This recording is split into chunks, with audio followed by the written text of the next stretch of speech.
Well, I was going to say he's probably for strongman. He's probably pretty lean right here in this middle picture. Yeah. And if those are his influences in the gym, they're probably he drops 10 pounds off that. They're going to say he stays ready when he really needs probably 30 pounds off that. Yeah, that's a good point. Good point of saying that, because like you're saying, the guys from the gym, they see a few cuts, they see a vein here, they're like, oh, bro, you should do a bodybuilding show 2 weeks after the strongman competition. Yeah, it's like, well, you got a good 30 here. That's an excellent point, like that I think he needs to hear, and not to try to talk him out of it, because I think he'd do awesome. But if that's the mindset he has, I do think he could do good. He's got some really good standout points. What's up, guys? Welcome back to Blood, Sweat, and Gear with coaches Skip Hill, Andrew Berry, and myself, Scott McNally. Guys, we're brought to you by TrueNutrition.com. Use our code THINK for additional savings over there. High-quality third-party tested supplements. They're helping to make this show happen, keeping it coming at you for free. And Patreon, for your support. You guys are also helping this out. We appreciate it. We've got some Patreon questions. If you guys want to take part in the show, you can comment below or comment on Patreon. And if you're new here, let me encourage you to subscribe and hit the bell, because we have several bodybuilding podcasts that come out each week. And if you don't subscribe, we might never see you again. Guys, so we've got a topic. We are going to discuss, we're going to give 3 tips that you need as a coach. 3 tips to be a better coach. But before we got into that, though, I had something dire that I needed to bring up. Freaking Nate Spear. So he's competing this weekend, right, Andrew? Yeah, Nate's competing on Sunday, Toronto Pro.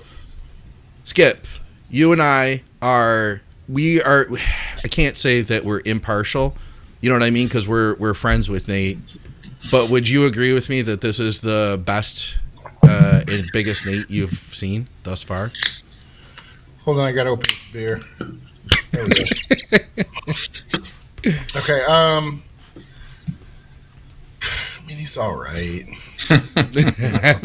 No, it honestly, it very clearly, it's painful to train for 40 years.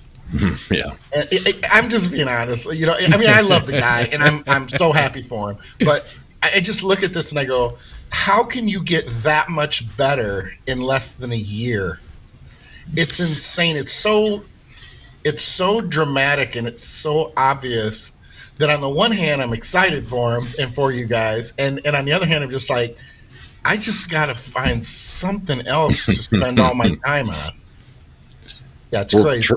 Try being the guy that has like the front row seat to watching this progress and also doing the same things day in and day out, and being like, you're getting like 2 for every one of my half that I'm getting. You know, it's like someone's punching in the clock, and you get done the work week, and payman's giving someone $100 and he gives you 25. No, but obviously the improvements are evident. His quads and his back have really, really come up this year. And I got to attribute that to, like I've said in the past podcasts, just him being so intuitive with what his body needs in terms of training, and not falling in love with any fad or any new or maybe accepted body of science or whatever you want to call it in terms of training. Like literally just doing what he's seen has worked for his body, and then doing more of that, and then doing more of that, and just pulling out the stuff that doesn't work. And yeah, man, I'm really excited for this weekend.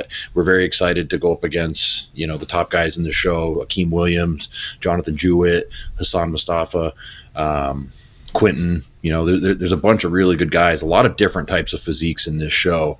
But I think we're going to be the hard, grainy, dense, in shape guy that is still bringing like structure and taper, because as he gets bigger, his taper has gotten better and better over the years. That's the thing, man. You see a lot of guys like they turn pro, they get like they could manage to get the pro card kind of situation.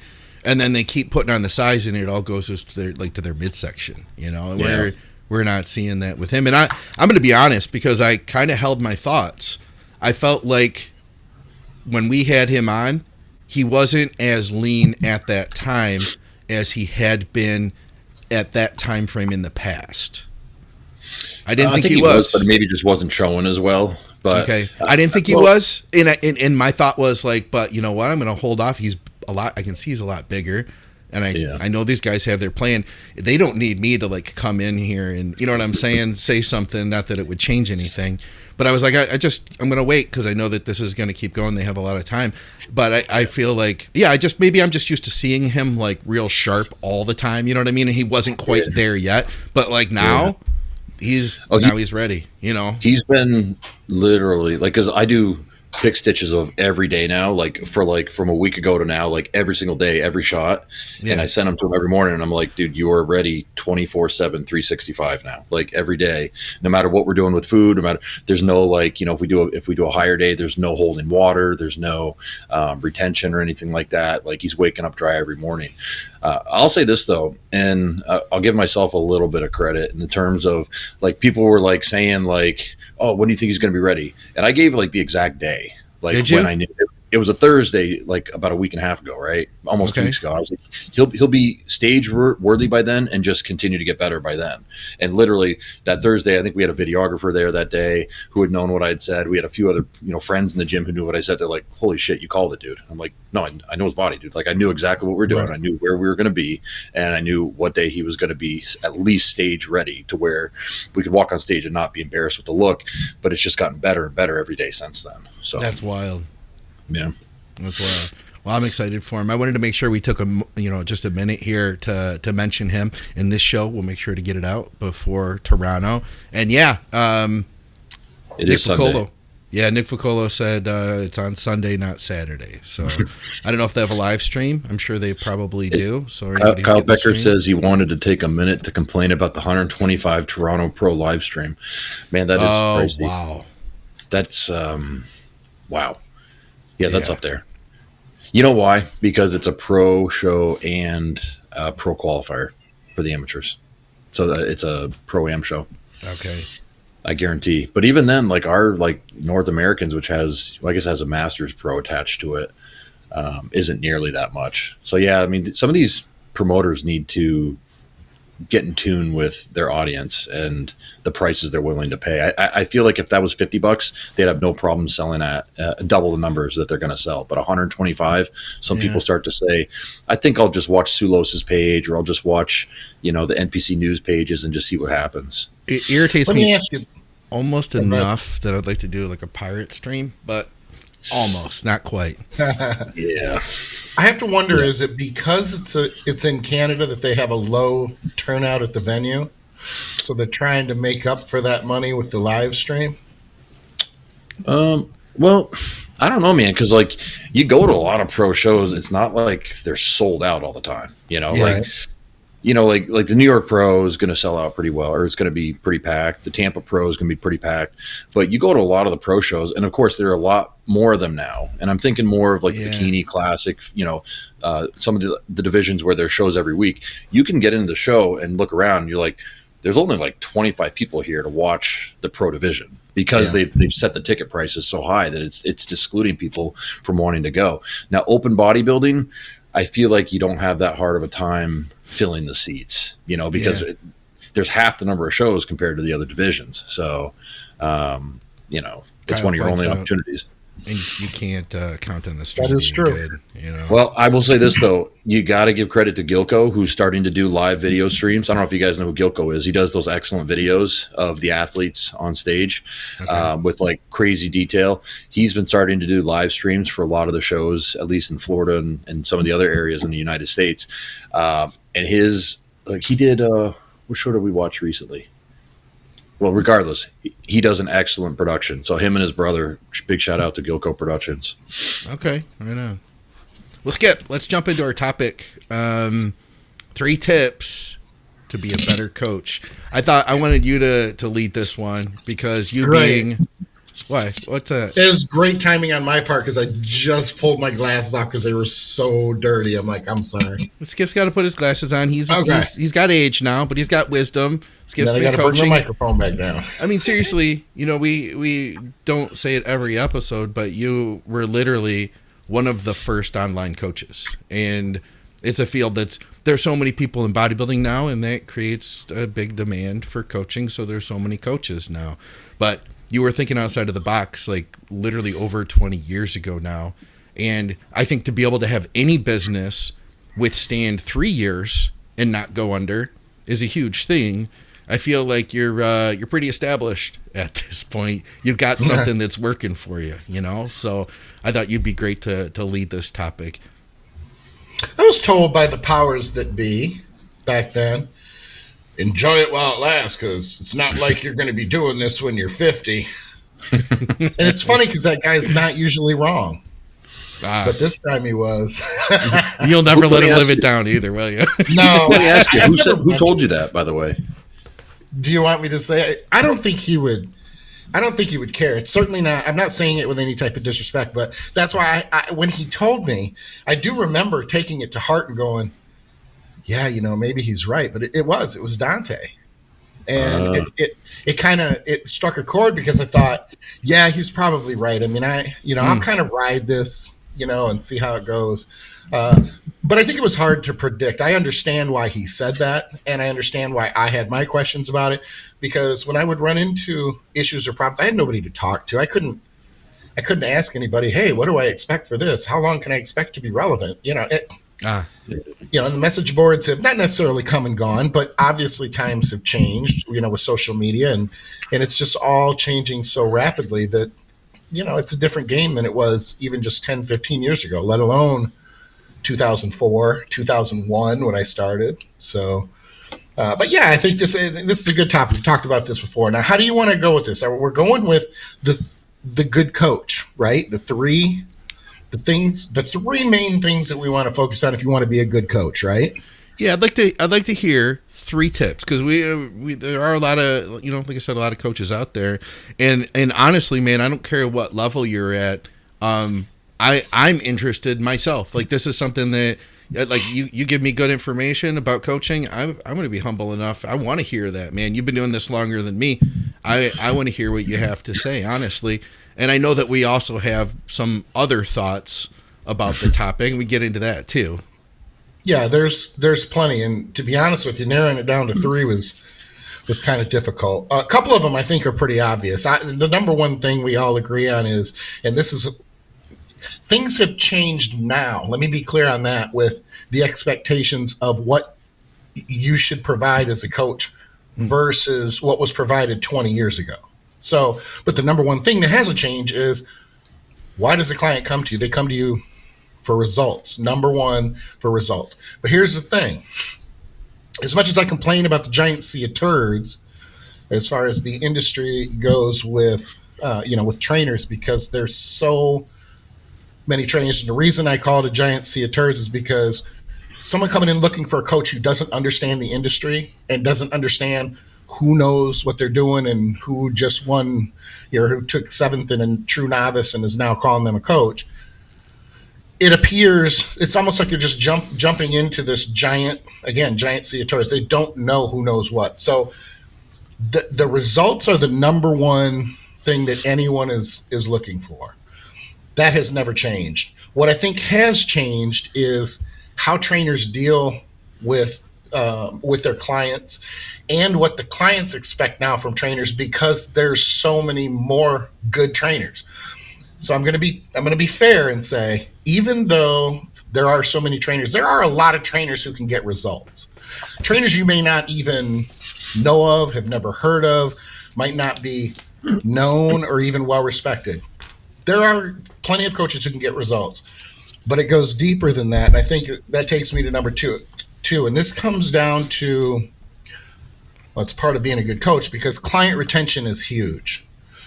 Turnover, people might think, well, I have turnover all the time, but I always fill my spots, and I've got 5 spots left, so I fill them every time, and it's no big deal. But client retention, the longer you keep your clients, the better off. I've got clients who will come back to me who they worked with me when they didn't have a family, they didn't have a career. Now they're coming back saying that their kids are 14, 15, 16 years old. They're a few years from being out of the house, and they've turned into what they call a fat slob, and I haven't done anything. I'm concerned about my health. I'm now in my 40s. Yeah. So I consider that client retention too. I'm not holding those clients, but if they're coming back to me, I'm going to consider that due to my reputation and how I worked with that client before. they came back to me versus jumping back in and going, oh, man, Skip's probably not relevant. He's like 102 years old now. So I'm going to go with someone who's younger. But they don't. They come back. So building that rapport with a client, I think, is huge. A lot of people, a lot of trainers dismiss that. They don't think it's very important. Well, I just need to tell them what to do. They need to put their head down. They need to execute. And that's fine if that's how you're going to work with your clients. If it works for you, that's great.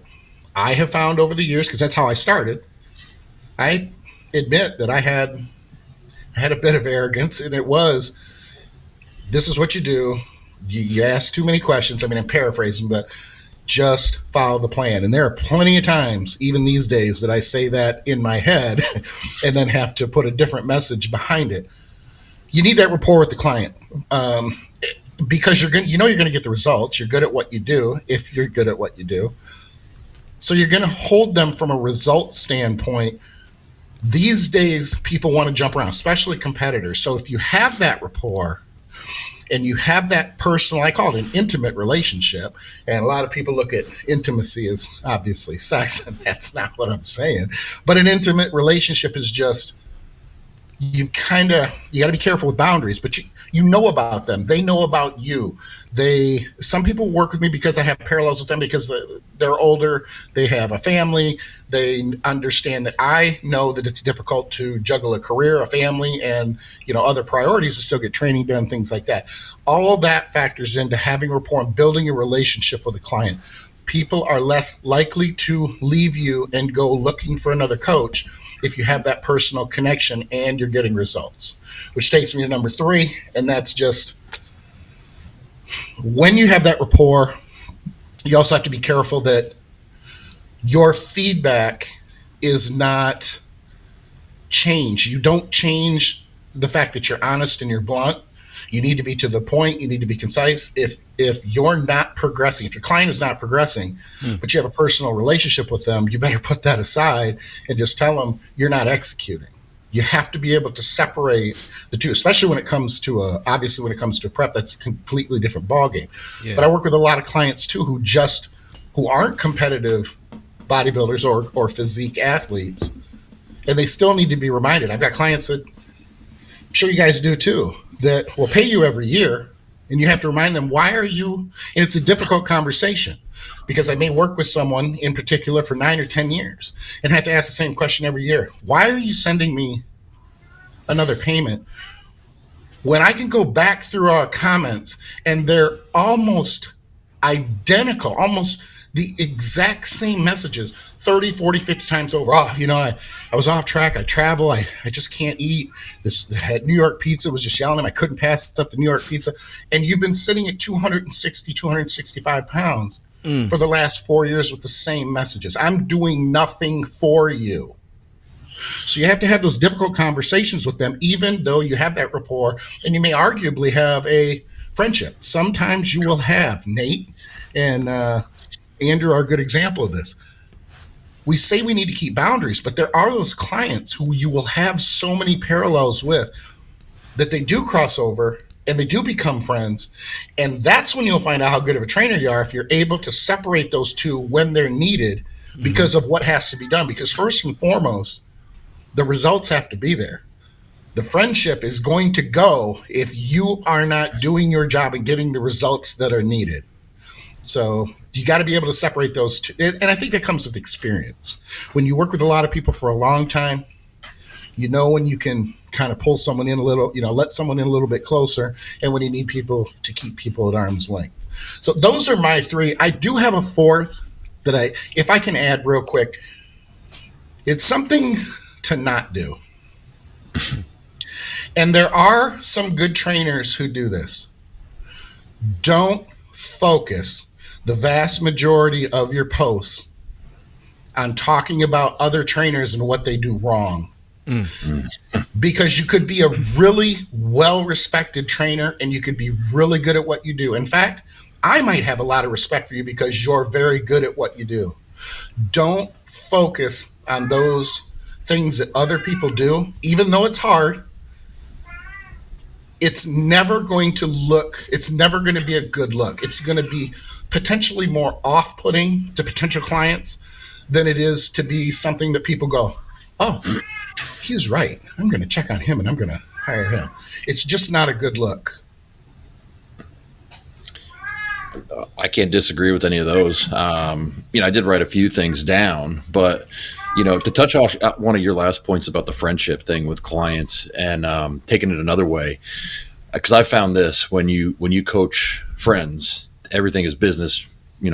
Everyone, before the show or out of the gate, and then several months, years, maybe into it, you find because you guys are friends, they start to take the check-ins a little less seriously, or they start sending hey, I'll send the pics tomorrow, but they'll send you the bulk of the check-in, but I'll get you the pics tomorrow. I didn't have time this morning. I was running out the door, that kind of stuff. Yeah. And my reminder to them is always look, man, serious people do serious things, and you want to go win X show. You want to compete in a pro show. You want to, whatever it might be, right? Those things that we were doing before, those still have to happen. So it's on you to do that. There's nothing more I can do to make that happen for you. Was your cat getting you or something? He is needing some attention. Everybody say hi. There's Linus. This is beautiful. My good Bengal. What's up, Linus? Is that who we heard? What? He doesn't like to be held. He'll never bite. He'll never scratch. But he's just just put me down. I'm sorry, Ed. That's all right. But to carry on, some other tips for coaches that are, let's say you're an entry level coach and you're trying to get better at your craft. You want to continue moving up. Let's say you've been coaching non-competitors and you want to start coaching competitors, right? Because that's a big one. I feel like everybody wants to coach competitors, right? Well, I think some prerequisites, you need to have competed yourself and not just once. And I would go so far as to say you should have coached yourself into those shows. Okay. Yeah. Even if you ended up, looking like crap, you learned a lot. And then the next show, come back, fix those things, come back looking better and better. So I think you got to, there's just no substitute for experience. Everybody likes to put in their bios, I took this course, or I'm X certified, or I took this steroid course, or whatever it might be. Great. But at the end of the day, it's experience. It's what matters. Do you think Chris Aceto puts those things in his bios that he took Joe Blow's course? It's no.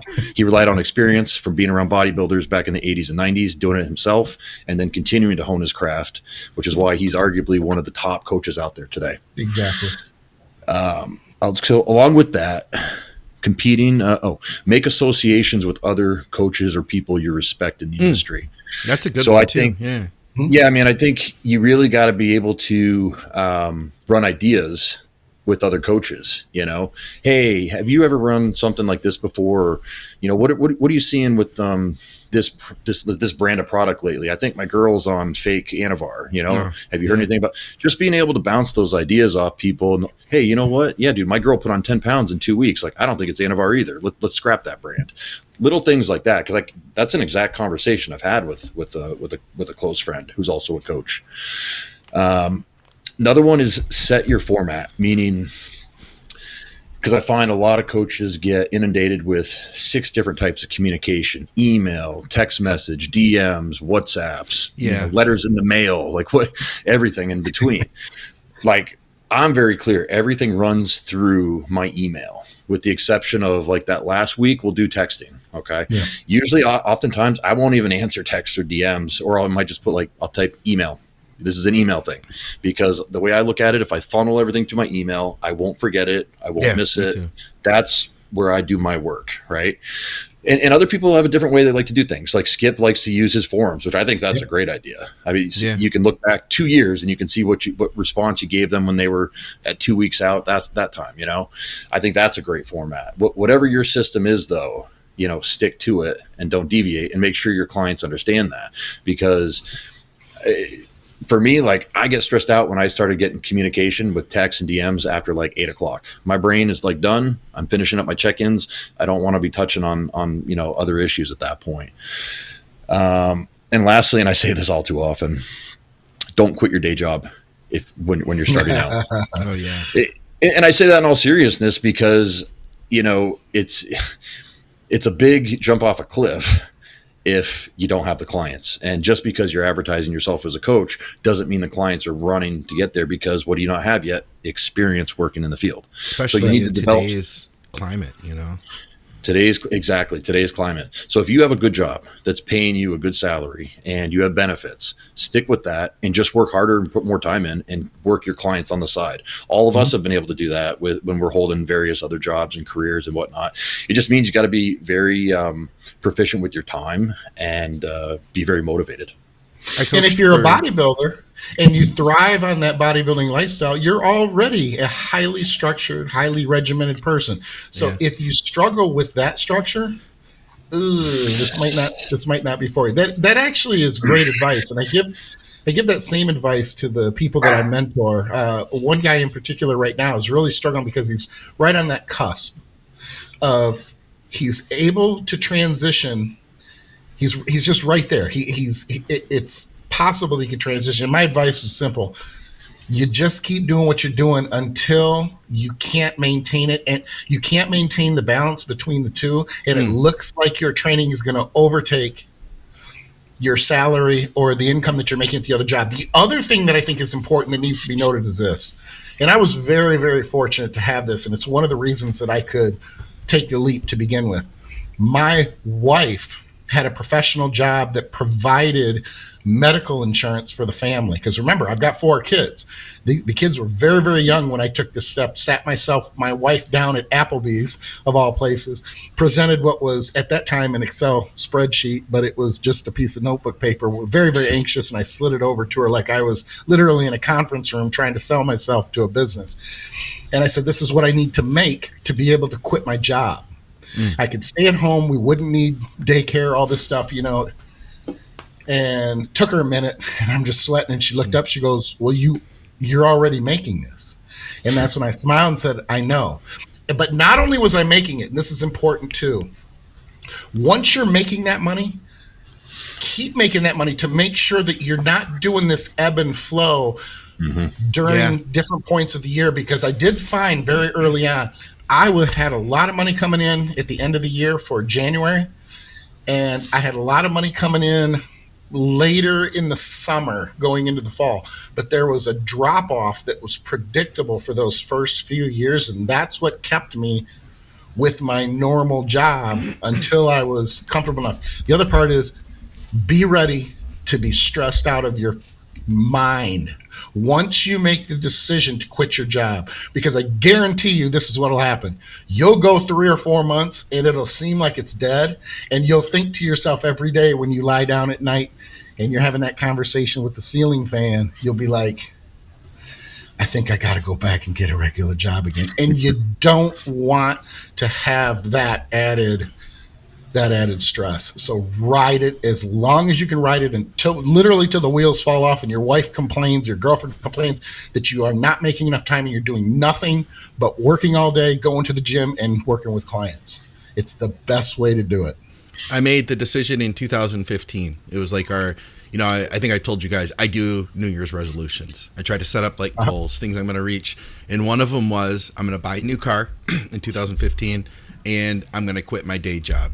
And I bought the car in September. I saved all my money from coaching. That's like literally, I just put the coaching money away. I was able to buy a new car. I had payments on it, but the payments were like really small. Like I put it all down on cash. And then I quit my day job. I think it was December 15th. So I just made that cutoff, but I had been making more money. Like I could have done it sooner, but I was nervous, you know what I mean? And I wanted to do it at that right time. And then I set up so that I was going to make a good amount of money. I took on a bunch of clients like right when I was quitting. And then I had the car, which was basically paid off. My payments were I think $100 or something like that on the car. So I was like, okay, I know that's one thing I'm not going to have to sweat. I'll have a good, reliable vehicle. And then I went from there. But it was a matter of full-time coaching for at least 3 years, full-time coaching and, full-time day job too, before I made that decision to actually do it. The one thing I wanted to throw in is... Wait, hold on. Go back 1 second, because I think that needs to be said again. It was a matter of 3 years of full-time day job and still taking roughly the same client load you have today, basically. Yeah. So you're just I actually working took on twice as more hard. clients because now I do podcasting. Thank So you. I backed that down a little bit. You know what I mean? I didn't have the podcasts, but yeah, Well, dude, it was literally all my work. I got home, trained, and then all coaching, and that was it. Yeah. And then I went to bed at 11 o'clock at night. But yeah, it was full time. And when I say full time, at the time I had like 90 clients, like when I quit. Which is completely possible to do. Is what I'm trying to like paint the picture. If you're time efficient, I mean, I think I told you guys before, John Meadows, same thing, same idea of what you're talking about. When he told me about what he did, he went to the bank, liquidized, and he paid off his house mortgage. He paid off the cars. He said, okay, no matter what, if I fail with my Mountain Dog and all my coaching, at least they can't take these assets from us and we'll be okay. Yeah. And you're saying the same thing. So I just wanted to point out the parallels there of all the people that have been doing this longer term had that same mindset of I'm preparing myself. I'm going to work double time leading up to this, save up some money, and I'm going to put myself in a position to be successful. And I can almost guarantee, and this isn't, I don't want it to seem like a shot to a lot of coaches, even though it's going to come across that way. John was smart enough, especially with kids, to know I need to be smart about this if I do fail.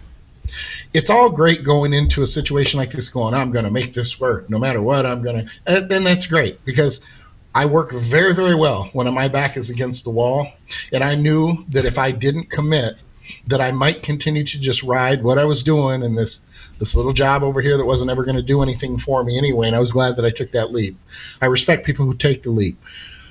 But if it's a side hustle so that you can buy your girl, LV bags and, go out on the town and stuff, keep it a side hustle. There's nothing wrong with that. But if you're going to be smart about it and you're going to do it the John Meadows way, or quite frankly, I think the Skip or the Andrew or the Scott way, turn it into a legitimate business. Yeah. LLC it, S-Corp it, pay your taxes. Because I tell you this, you can get away with a side hustle for a while, but eventually, and especially these days, the algorithms that the IRS has, they're going to figure out that you've got more bills than what your income is coming in. Mm-hmm. And it's not going to, it's just literally like, it's just going to beep, and they're going to be like, oh, well, let's check on this cat. Then all of a sudden, then they never check a year in. They're going to wait. They're going to check on you for 3 or 4 years, and you're going to be screwed, and you're going to really wish that you had made better decisions. I'd love to go down the rabbit hole of the questions that you need to ask yourself when you think you're going to be a coach and start advertising. Like, what do you bring to the table? Do you bring any value to the table? Or are you just another basic, everyday coach? And you're just like, oh, I just really love this, and I have a passion for this. And I shouldn't mock that because I can appreciate that people have a passion for it. But ask yourself if you have a passion for that, or if you have a passion just really for what you consider to be easy money. Because once you start, and this is your only income, and you've got bills to pay and mortgages and kids to feed and everything else, believe me when I say it's not as fun as it was in the beginning, because it becomes an obligation to a lot of people, and it becomes a job. And I know that sounds very, of course it's a job, but the honeymoon phase wears off, where you're sitting at the Starbucks and you're like, oh, I'm working on talking to my clients and I'm making all this money. This is so easy. And then you do it and it becomes a job. You have these responsibilities. You have this timing. When you're on vacation, you're out of town, you have responsibilities to your job. Oh, you're tired. You're at Disneyland. Oh, you have clients to respond to. Not, well, I'm in a movie. I don't know why you keep blowing up my phone. Because they pay you. And you have a responsibility to your clients. You may not be answering to a boss, but consider your clients your boss, because they're paying you. And if you don't turn out a service that they see value in, they're going to go to one of a million other turds in the giant sea of turds and hire them. One of the common questions we get asked by you guys is, what would you do differently with your bodybuilding if you could go back in time? given all the experience and education I have today, there's a number of things that I would have done differently. One of them is that I would have started using collagen sooner. Collagen is one of the few supplements that will actually rebuild connective tissue. It took me tearing my supraspinatus in 2021 to get with the program. I use True Nutrition's hydrolyzed beef collagen. I get the unflavored version. I pay for it myself just like you guys do.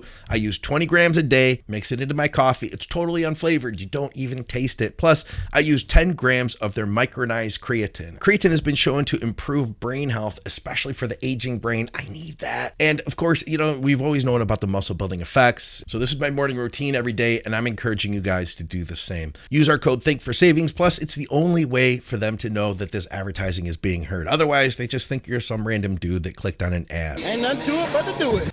All right, I'm going to jump into some listener questions so we can get those covered from our YouTube people. And guys, take part if you want to in the next show by commenting below on YouTube. And once again, if you're new to our content, we'd love to have you subscribe. We got a lot of stuff coming out each week. Okay, what is the important marker to test for with growth hormone? The IGF one, or he says the IGF or growth hormone serum? Both. And then not put too much value in either one of them. What do you?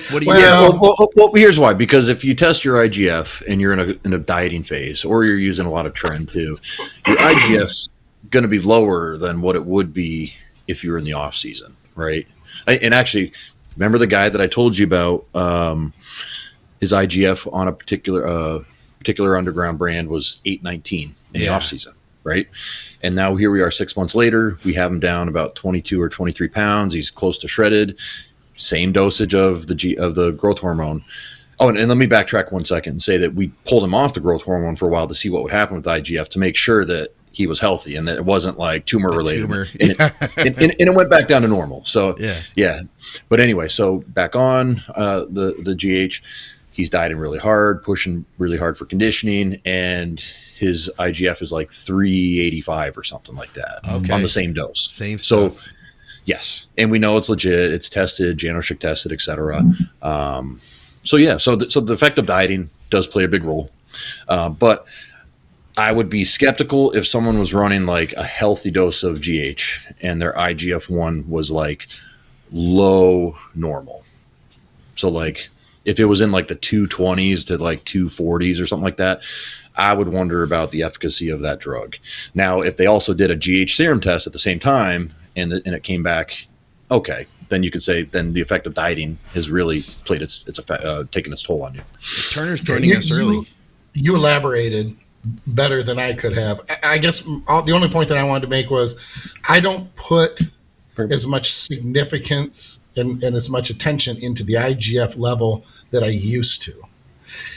Only because there are other factors that you can still have really good growth hormone and not have this dramatic response to IGF levels, and it can still be working well for you, I think. So there's just some variables in there that aren't, how do I say? Well, plus some people, I was going to say some people, the IGF doesn't exhibit itself. Like they're not necessarily responders in terms of the IGF, liver releasing IGF-1 from their growth hormone consumption. So it's multifactorial. There's several variables, but dieting versus non-dieting, that's going to change it. I'm sure sleep status probably affects it in some level. Liver health status might affect that on some level. So there's a couple things in there. Yeah, to answer the question. Turner's joining us early. He's a few minutes early. So okay. I'm not sure how we'll edit this all together, but I'm just going to bring him on here. Let's see. Let's do it. Let's add him in. He can finish up the show and join us for the second one. How about that? That sounds like a good idea. Right on. What's up, Turner? I already like him. He's got an Armbrust Pro Gym shirt on. What's up, brother? Can you hear us all right? Yeah, I can. I'm just trying to get my screen as it should be. All right. Good. Give me just a second. I got to get something to prop it up. Yeah. Take your time. What's the next question? All right. Next question was something we got asked, I think, on Patreon too by some other for It's Just Bodybuilding maybe. I think it was on It's Just Bodybuilding. Question for the next show: what do you guys think? What's your of chest supported T-bar rows? He says, what are your favorites? He said, my top is the Arsenal Humbler, Body Master, and Atlantis T-Bar Row. You guys got a favorite T-Bar Row? I like the old school Icarian. I don't like when the angles are low. I want them high, because if the angle is low, especially like on the Body Master, I think it crushes the rib cage and makes it incredibly difficult to breathe. And for me, that pushes that movement later in the back workout because I don't want to have to use as much weight. As long as the padding's decent and doesn't like cut your chest up. I hate when it's like driving into your pecs. So you're like more focused on the pain and the pressure on your pecs, and you're like, I just want to get this set over with. Yeah. And you're not able to focus on the back. But I do like the Watson one we have at MI40. That thing's strong it's heavy as shit. Like 2 plates on that one feels like 4 plates on almost any of those other ones. Was that you guys I saw doing a seal row? Yeah, dude, we love this. Yeah, we love the seal rows there. Guys, we got Turner Riddle with us. What's up, man? How are you guys? I wasn't going to jump in, but I can weigh in on all that. Talking That's about all right. Steel rope, man. You don't run across those much. I really like those. You know what, man? I think those earbuds might not be working as well. Can you just turn them off and go straight to speaker? That might be better. Can you hold on? Let me. Oh, dude, that's 100% better. Yeah. It sounds like you're like on a walkie-talkie, like holding the walkie-talkie that far away from your face. Like There the we go. old I'm sorry, school can you hear me now? Star Trek. Yeah, can you hear us? Yeah, Oh, shit. Oh, good. I don't. There we go. All right, what's your favorite T-bar?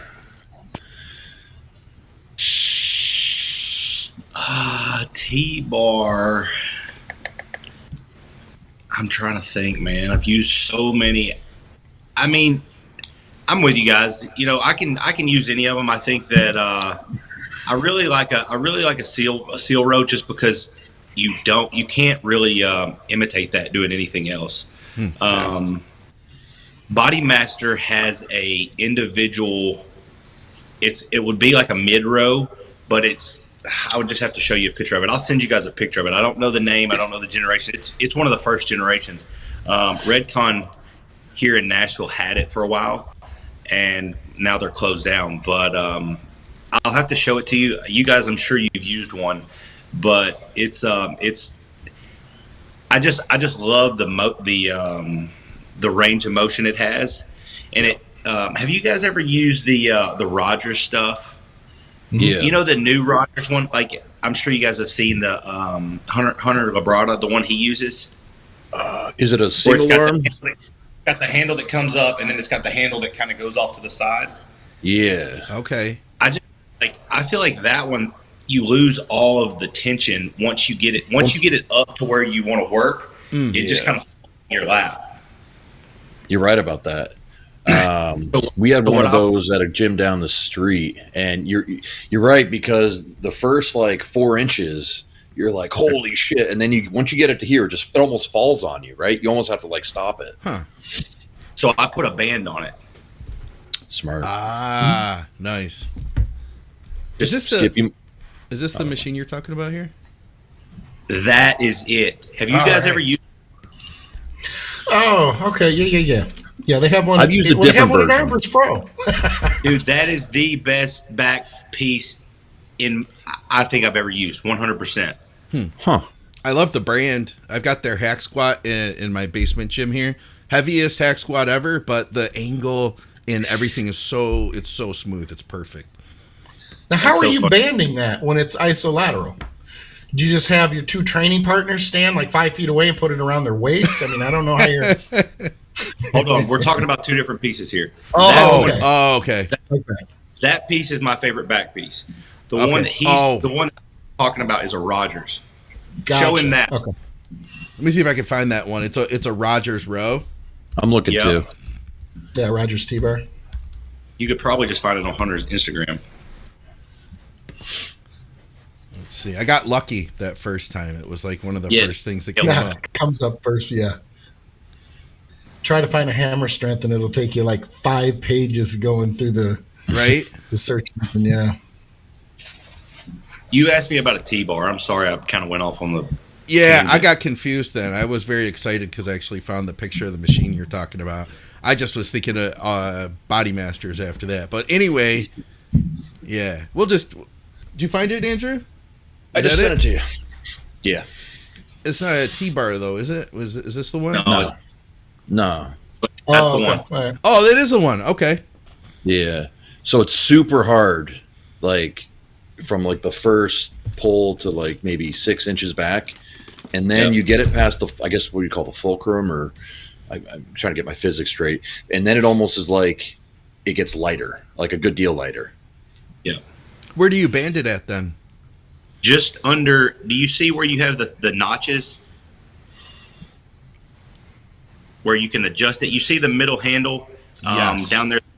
So under that silver part at the very bottom, right there where it almost touches the ground, you wrap the band under that. Ah, Okay. got you. Yeah, that makes sense. Skip hates bands, by the way. Have you guys met before, Skip Hill, Turner Riddle?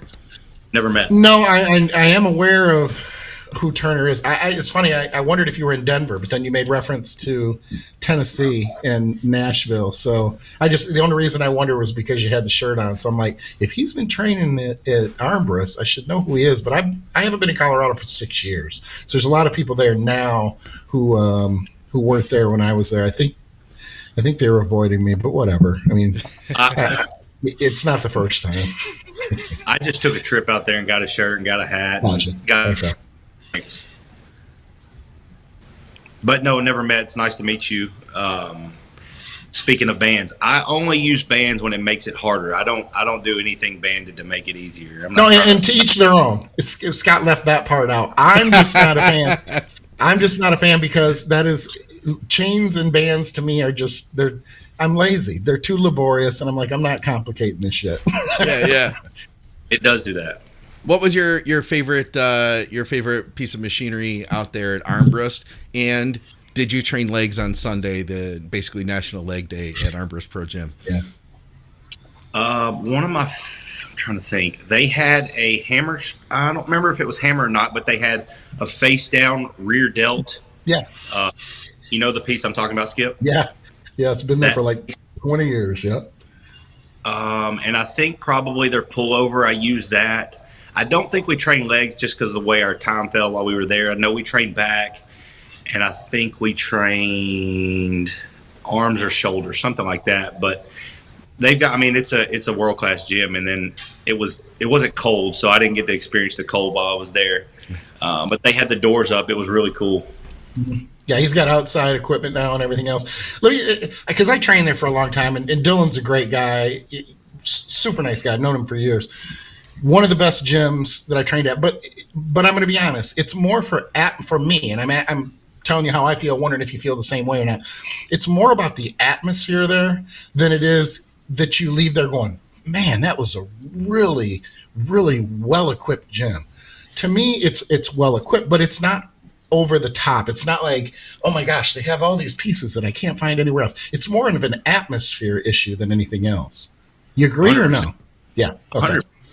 I mean, I know several people that live out there that train walking in and they're like, Turner, you know, and it's like he competes, she competes. I can't remember the girl's name, but she was an Olympian and she was training while we were training, and it's 100% an atmosphere, you know. Yeah. I can get a workout in at any Gold's gym, or you can too. So sure. when you know that everyone there gets to see Phil train, or they get to see Phil all the time, like you got to step your game up. Yeah. Is he back out there? No, I think he's in Florida now. Well, he was, but apparently he doesn't. He's not in Fort Lauderdale anymore. I don't know if he's still here and he moved somewhere else down here. I don't know. I'm not sure. But I know he's not in Fort Lauderdale anymore as of like 5 months ago, 6 months ago, something like that. Oh. I had a real estate agent tell me that he's renting or selling a property to him, but I don't think I'm allowed to say that publicly. So I'll tell you after the show, Skip. Okay. I think you did. You already did tell us. I know. I'm like, dude, we're live. Like, I can't tell you where. I can't tell you where. Gotcha. It's somewhere in a guy that I know from the internet. It's somewhere in the U.S. You said it's in the U.S. Gotcha. Yeah. Okay. It's in the continental U.S. Yes. All right. We've got one here from one of our guys from YouTube. He says he's dealing with terrible tennis elbow. He says, I've tried ice, massage, anti-inflammatories, taking time off lifting with little relief. Do you have any suggestions? Would BPC 157 have any application here? And if so, how would you apply? Dose, frequency, etc. Let's turn to Turner. What do you think, man? Tennis elbow. I feel like as a bodybuilder, we probably all dealt with this at one time or five, you know? Yeah, we all play a lot of tennis. I mean, come on. Right? No, I've dealt with that big time. I've tried everything. I mean, the ones that work best for me would be dry needling. I would do that. I would get it dry needled, and then obviously you take 2 or 3, 5 days off, and I felt like that would help for about, I don't know, 3 to 4 months, and then I would have to do it again. But here recently, what's helped me the most is I quit training with straps. Really? And yeah. And I don't know if it's just years of, because like you can, if you're training back and you use straps, you can probably use 20% more weight than you actually, I'm not going to say that you should, but I feel like you can strap them up really tight and then you can throw an extra 25 or an extra 45 on and crank out an extra couple reps. So I quit training with straps, and that was mentally probably one of the hardest things I ever had to do going into the gym, because I've literally trained with straps every day that I've trained since I've, trained really, really hard. And so I couldn't make it through a back work. So if you lay out your workouts where it's chest, back, legs, off, shoulder, arms, I had to be really strategic with how hard I would go on back day, because it would carry over into arm day.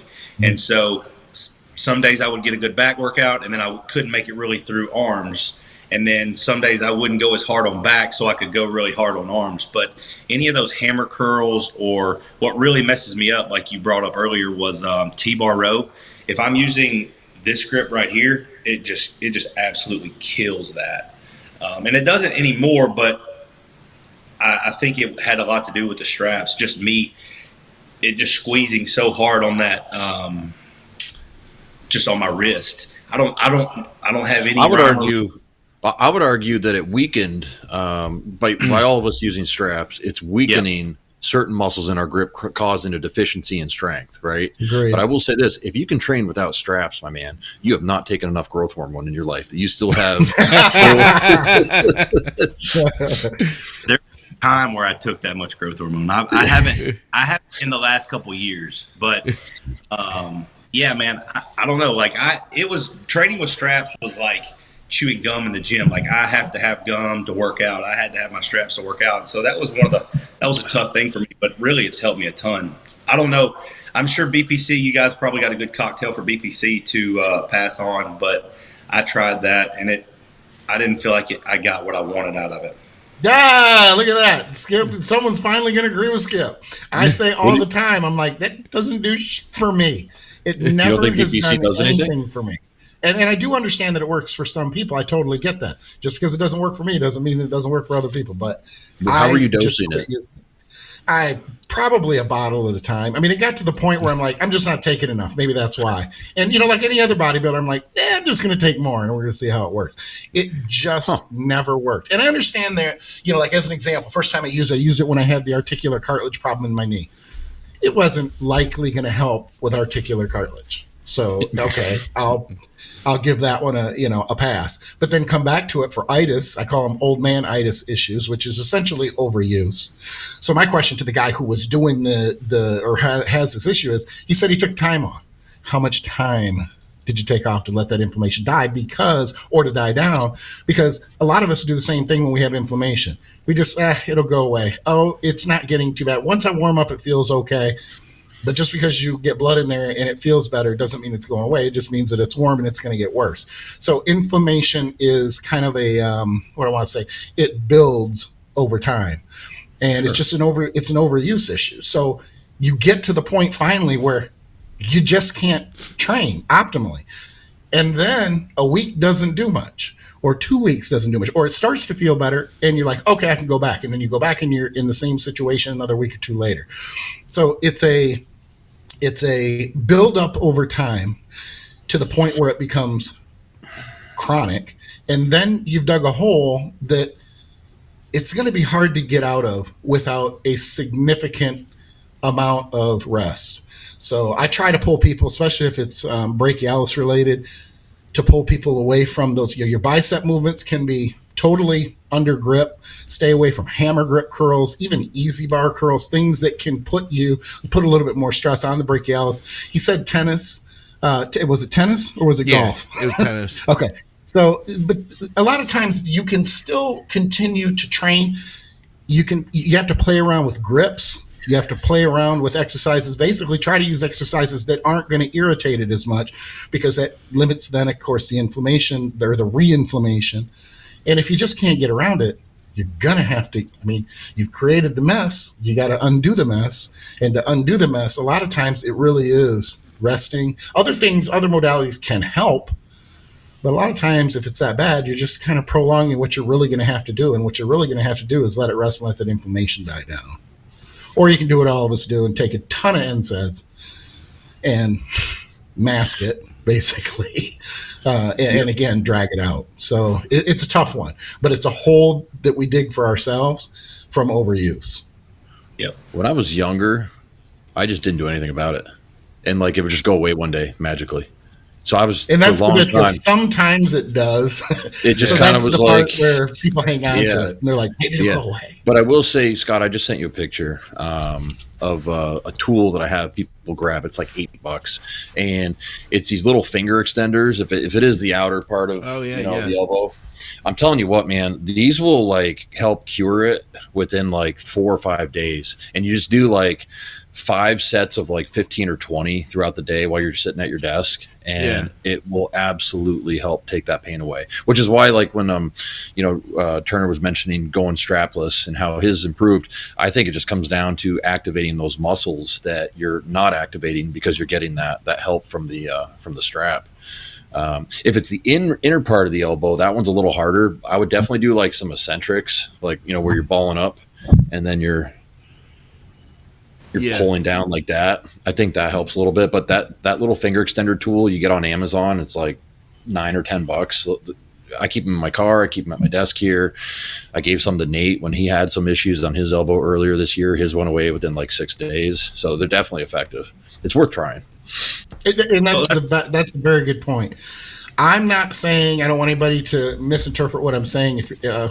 For the people who are listening to the show, I'm not saying as soon as you have inflammation, don't train. What I'm saying is, if you go through a few of these options that we're providing and it's not working, it's not helping, it's continuing to get worse, don't leave out the obvious option of literally letting it rest and letting that inflammation die down.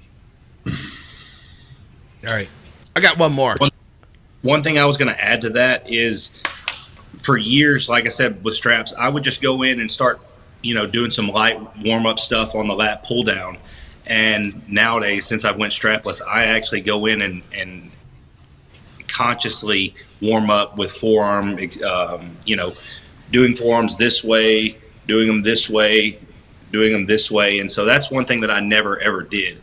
And so at probably the end of my arm workout and then the beginning of my my back workout, I really try to get those good and warmed up. I really think it has a lot to do with, like you said, I was relying on the straps rather than using those muscles. I think that's huge too. That I went to physical therapy for tennis elbow one time, and all the mobility stuff that they have you do, all the therapy stuff, it's a combination of everything that you just said, Turner, and then doing exercises like you're talking about, Andrew. And my belief that, what they told me is that, you got to get the inflammation down, but you have to strengthen it up. That, one of the things about the hand that's so amazing is you can do intricate things with the hand, and because everything that controls the hand is from the wrist to the elbow. And that's why if you overuse that grip, if your grip was too weak in one way or another, that you're going to feel that stress, somewhere from the wrist to the elbow. So you guys are both talking about doing some type of a physical therapy to bring that strength back, Otherwise, it's bound to happen again, Yeah. Well, then there has to be movement, because you have to continue to provide blood flow. So it's not one of those. It's not a rice issue when I say rest. It's mice. I mean, there still needs to be movement. Yeah. You still need to provide blood flow. Rest. I should be more clear. It's rest from pounding in the gym the way we would normally pound for back and for arm work. Yeah. And I could see where Turner's coming from with not using the straps. I'll be honest, one of my things that I found to work is if I'm getting tennis elbow, I'll use straps on everything in order to like still be able to train and not use my grip. You know what I'm saying? And to help that inflammation get down. So I'm not saying the opposite of you, Turner, as much as I'm saying that like it's a way that's allowed me to still keep training. You know what I'm saying? To get past it. But I think ultimately, man, if I could get, I don't know if I could get to not ever using straps on anything. I don't know, man. I feel like that's a step. I don't know if I can take that. Mine dangle my wrists more than they are wrapped around a bar. Yeah. Yeah. Well, we're bodybuilders, so like, I think naturally we're gonna do it till it's better, and then we're gonna go back to doing it. And you know what I'm saying? Oh, it's better. I can use my straps again.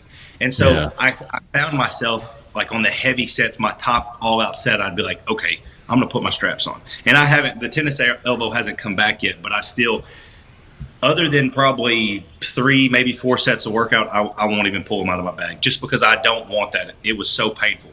Yeah. Yeah. I think ultimately if we get away without using them, it's kind of like trying to not use a belt, you know, don't walk around the gym with a belt on the whole time.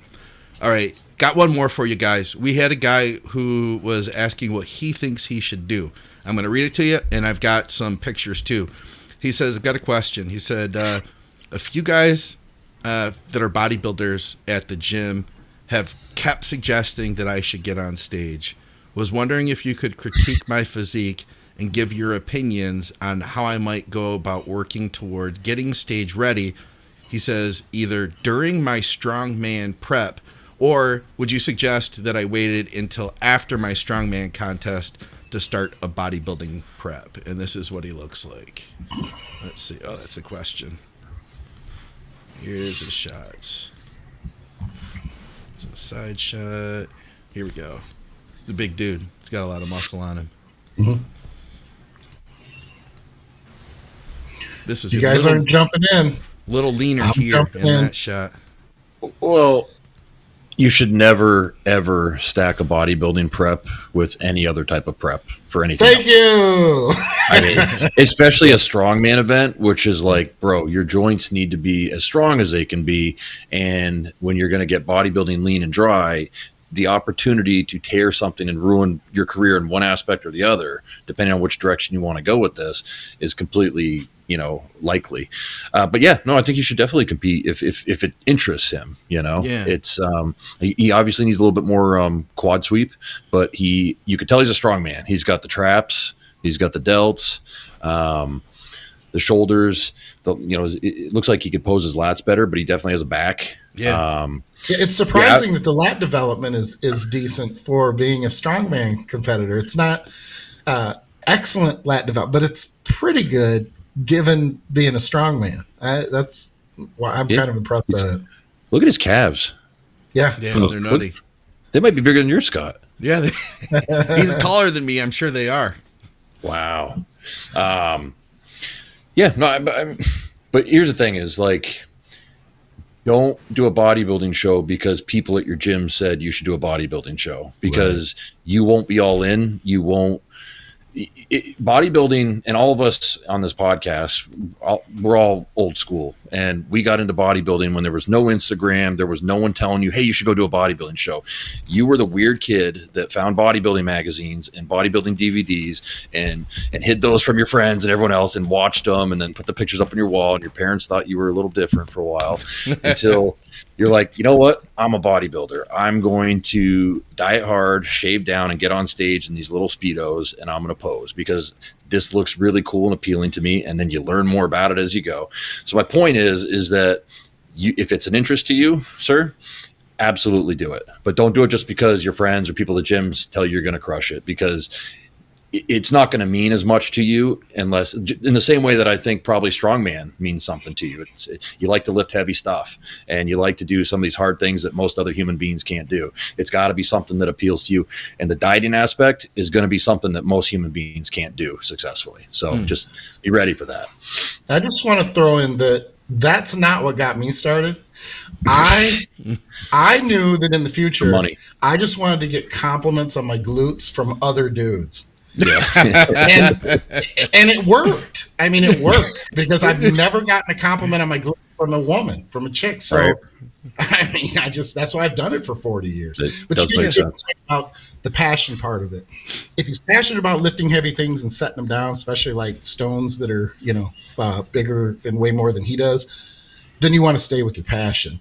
And the prep for bodybuilding is just so completely opposite from prepping for strongman that careful what you ask for. Make sure that you understand what you're signing up for before you jump all in because your friends are saying that you've got a really good physique. As far as the physique is concerned, he probably could pull it off. Bring in the waist, the obliques, take the legs up a little bit. Quite frankly, if he's training calves at all, maybe quit training them because that might be throwing off the size of his legs too a little bit. That comparison there, the contrast is probably making his legs look smaller than they actually are. That's a good point.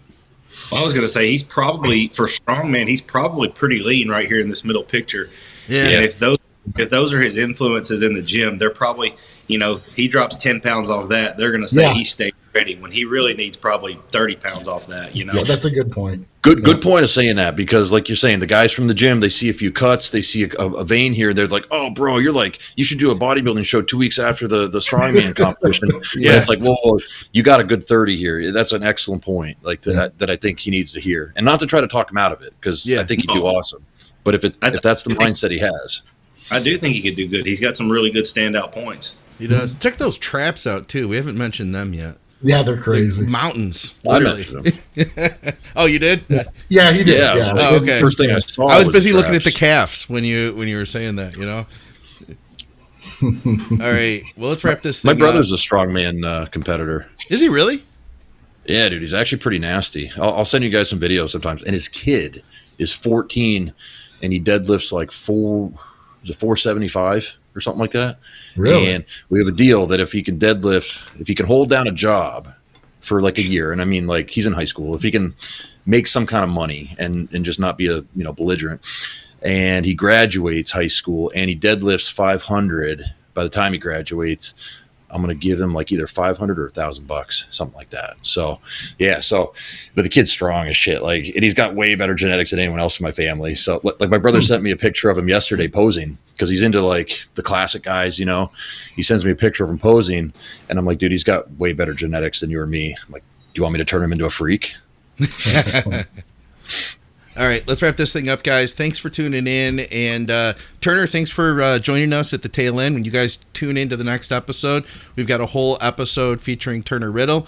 If people want to follow you, what's the best way to follow you, like for Instagram and for coaching, stuff like that? Instagram is just Turner Riddle, and then Facebook or my email, turnerriddlebb@gmail.com. Okay, cool. And guys, of course, you can go to bodyberry.com. You can go to teamskip.com and reach out to me, McNallyDiets@gmail.com. Thank you to True Nutrition for supporting everything that we do. Use our code THINK over there. Supplementsource.ca for Canadians. And thank you to everybody for Patreon. We've got some Patreon questions coming up. And definitely stay tuned for the next episode featuring Turner Riddle. Guys, we'll see you soon.